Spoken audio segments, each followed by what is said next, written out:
you, ma'am. Thank you.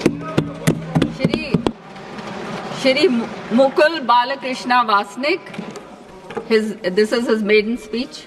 Thank you ma'am कि जो आपने इस महत्वपूर्ण विषय पर मुझे बोलने का मौका दिया। पहले के कुछ वक्ताओं को मैंने सुना, सत्ता दल से 2 वक्ताओं ने अपने विचार यहाँ पर रखे। संविधान के प्रति उन्होंने अपने बयान में आस्था जाहिर की, जिसकी वजह से मुझे बेहद खुशी हुई। लेकिन जिस तरह से उन्होंने अपनी बातें यहाँ पर रखी,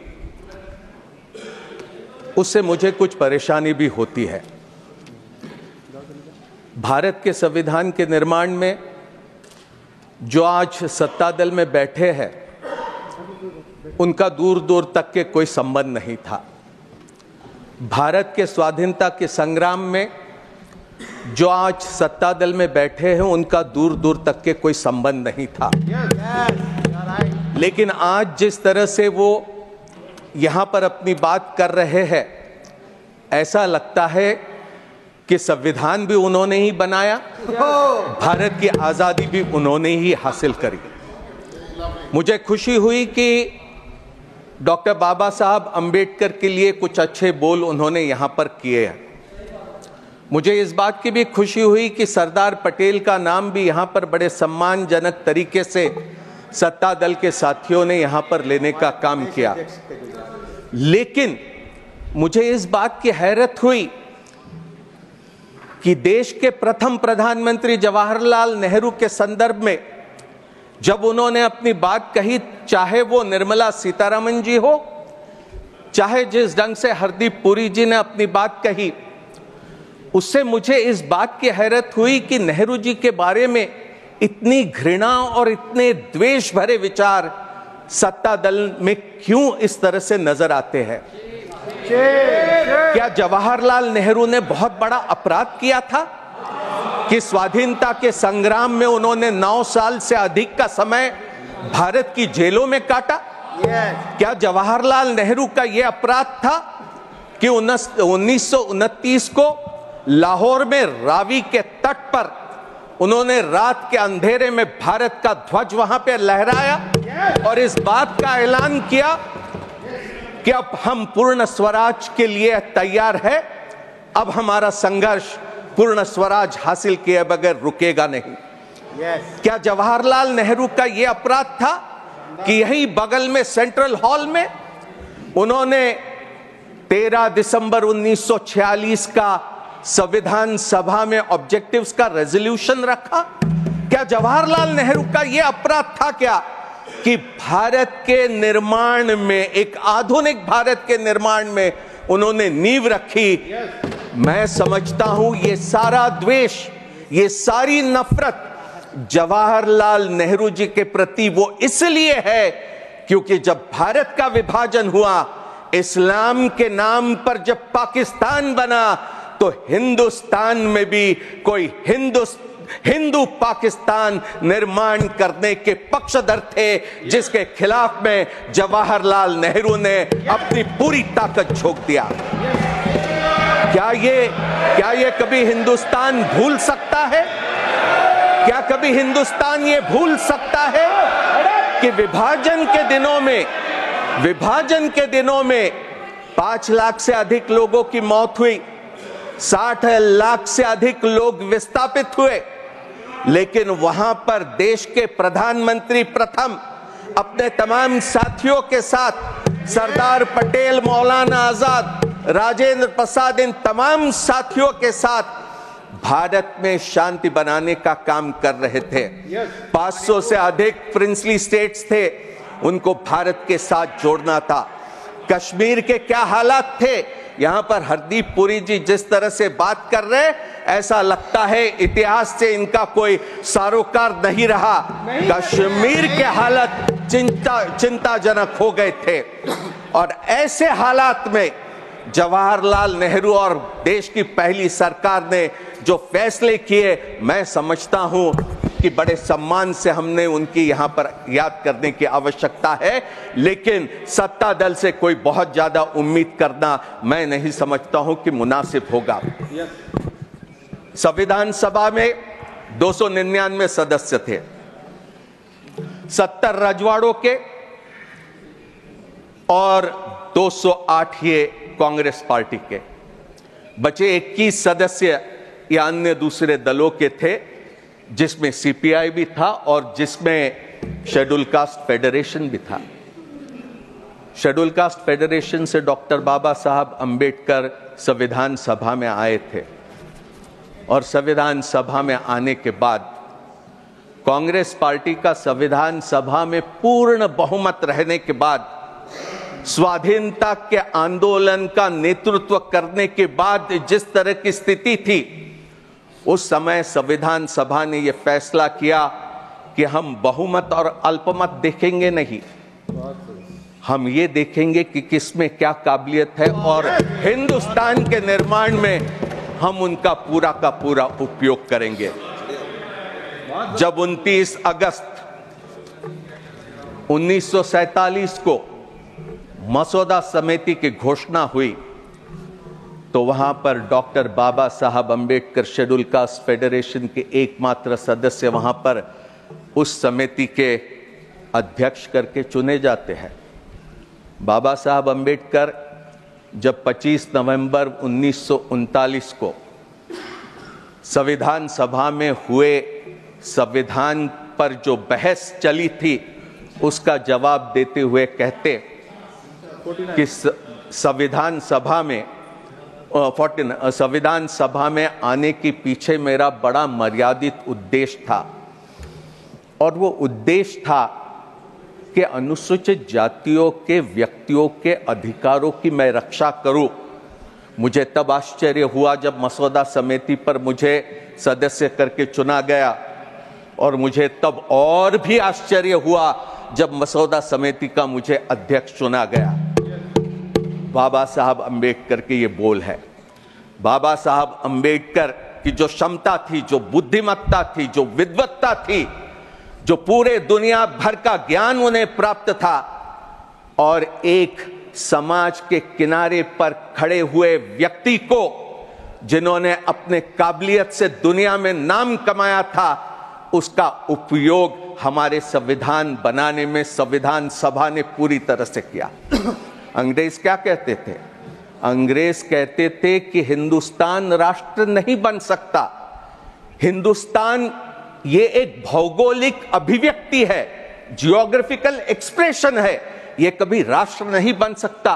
इतनी भाषा है, इतनी रीति रिवाज, इतने धर्म, लेकिन हमारा स्वाधीनता आंदोलन ये इंक्लूसिव था, ये सेकुलर था, ये प्रो पुअर था।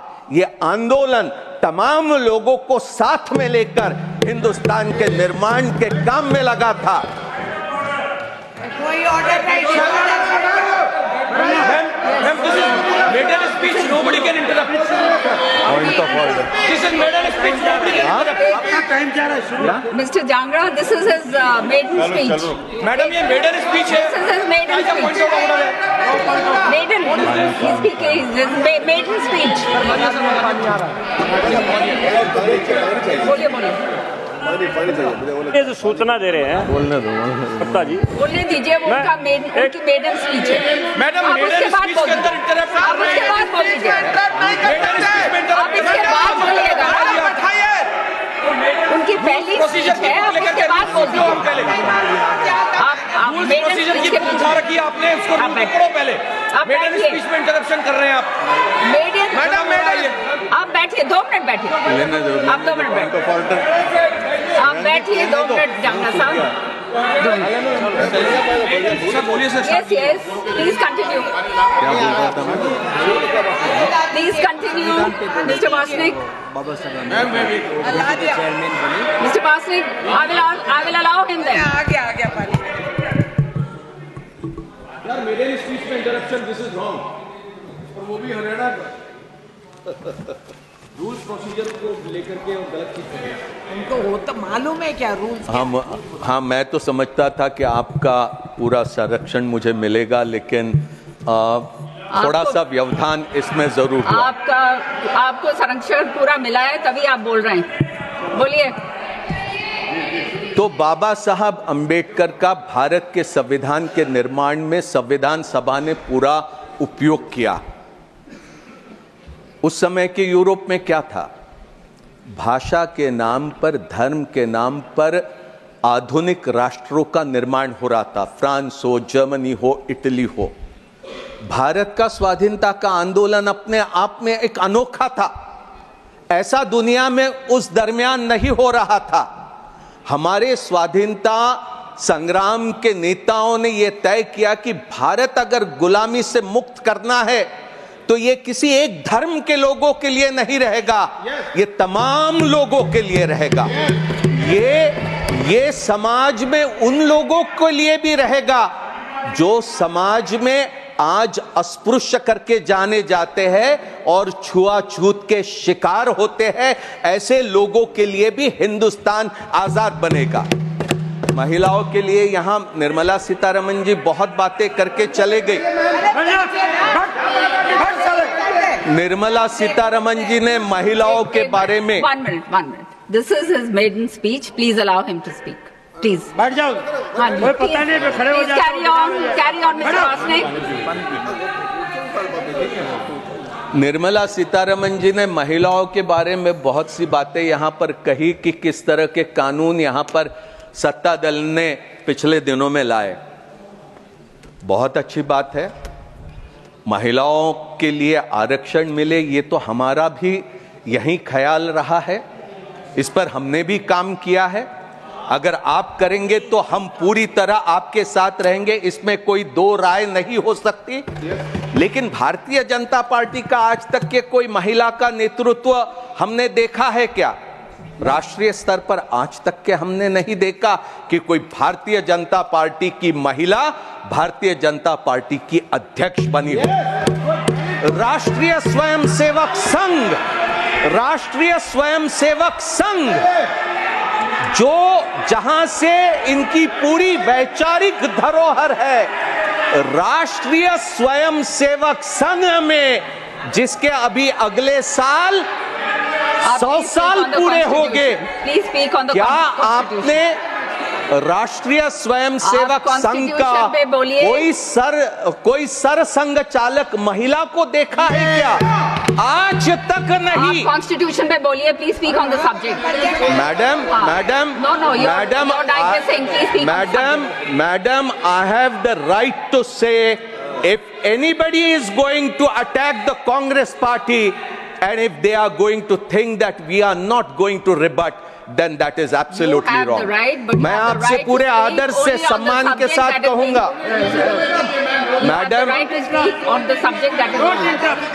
मैडम, मैं पूरे आदर और सम्मान के साथ कहूंगा कि अगर कांग्रेस का नाम जब लिया गया तब उन्हें रोक देते, मैं भी चुप रहता। मैंने अपने वाणी पर इनका नाम नहीं आने दिया होता। राष्ट्रीय स्वयंसेवक संघ के अगले वर्ष 100 साल हो गए। पुरुषों के अलावा महिला वहां पर सदस्य नहीं बन सकती। स्वयंसेवक सिर्फ पुरुष ही है। राष्ट्रीय स्वयंसेवक संघ में राष्ट्र सेविका करके एक अलग उनका एक संस्था है। ये इसमें कॉन्स्टिट्यूशन का कोई महिलाओं के बारे में मैं नहीं समझता हूं।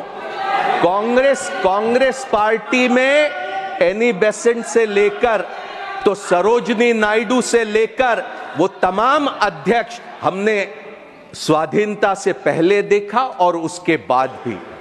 जवाहरलाल नेहरू ने जिस तरह से भारत की नींव रखी और जिस तरह से हमारे संविधान सभा ने, जिसमें बाबा साहब भीमराव अंबेडकर की एक अत्यधिक महत्वपूर्ण भूमिका रही है, मैं बड़े गौरव के साथ, बड़े अभिमान और शान के साथ कह सकता हूं कि भारत जो आज भी आजाद है, भारत जिसकी आज भी एकता बनी है, आज इस संविधान के वजह से वो सभी मुमकिन हुआ है। अन्यथा इतनी भाषाएं, इतने रीति रिवाज, इतने धर्म मैं नहीं समझता हूं कि इतने मजबूती से आगे बढ़ पाते। हमें बड़ा गौरव है कि आज सबसे बड़ा लोकतंत्र करके हम दुनिया में अपनी जगह पाए हैं। और मैं उम्मीद करता हूं कि अगर हम भारतीय संविधान के रास्ते पर चलते रहेंगे तो हम और अधिक मजबूत होंगे और अधिक हम दुनिया में अपना नाम रोशन करने में कामयाब होंगे। यहां राजीव जी के बारे में बात कही कि किस तरह से वहां पर इंदिरा जी की हत्या होने के बाद स्थिति पैदा हुई। यहां इंदिरा गांधी जी का शव रखा है। कोई गिन भी लेता कि इंदिरा गांधी जी के छाती पर कितनी गोलियां झेलनी पड़ी थी। कोई यह भी कह देता था कि उस समय के क्या हालात थे जिसमें इंदिरा गांधी को कठोर फैसले करने पड़े थे।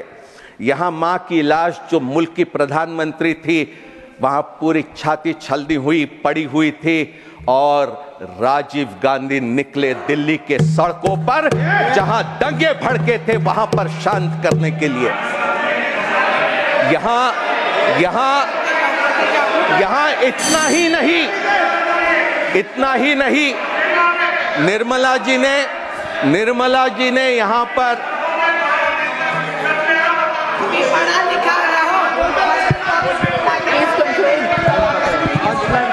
देखिए शेखर जी ये आपके पिता थे। राम मनोहर लोहिया हॉस्पिटल में जब संजय गांधी का शव वहां पर पहुंचा था, इंदिरा जी वहां पर पहुंचे और चंद्रशेखर जी के साथ वहां पर बात करने लगी कि हम पंजाब के हालात को कैसे सुधारेंगे। आप क्या बात कर रहे हैं? पहले इतिहास को जानने की कोशिश करो। निर्मला जी ने यहां पर मैं आपका संरक्षण चाहूंगा। निर्मला जी ने यहां पर कॉन्स्टिट्यूशन फर्स्ट अमेंडमेंट को लेकर बात कही। पहला जो अमेंडमेंट लाया गया, जवाहरलाल नेहरू प्रधानमंत्री थे, निश्चित उनकी जिम्मेदारी थी। वहां पर ऑब्जेक्टिव्स रेजोल्यूशन, वहां पर वो जब पेश कर रहे थे कॉन्स्टिट्यूशन अमेंडमेंट, तो क्या कहते, statement of objects and reasons में कि the citizens right to freedom of speech and expression guaranteed by article 19(1)(a has been held by some courts to be so comprehensive as not to be culpable even if he advocates murder and other crimes of violence. In other countries with written constitutions, freedom of speech and of press is not regarded as debarring from punishment or preventing abuse of this freedom. आगे में वो पूरा इसका विस्तार से वहां पर objects रखते हैं। Please conclude, your time is over. Doctor Ambedkar भी 2 घंटे पूरा ये अमेंडमेंट के समर्थन में अपनी बात रखते हैं और नेहरू जी ने जो भूमिका रखी उसका पूरा समर्थन करते हैं। हमने 15(4) लाया 51 में, हमने 2006 में 15(5) लाया, जिसके जरिए दलित, आदिवासी और पिछड़े समाज के लोगों को private and public educational institutions में हमने आरक्षण दिया है। आगे हमारा प्रयास रहेगा कि हम 50% आरक्षण की जो मर्यादा सुप्रीम कोर्ट ने दलित, आदिवासी, पिछड़ों पर रखी है, उसको अलग करके और अधिक सुविधा हम इन वर्गों को उपलब्ध करा दें। Thank you, Mr. Bastik. Thank you very much.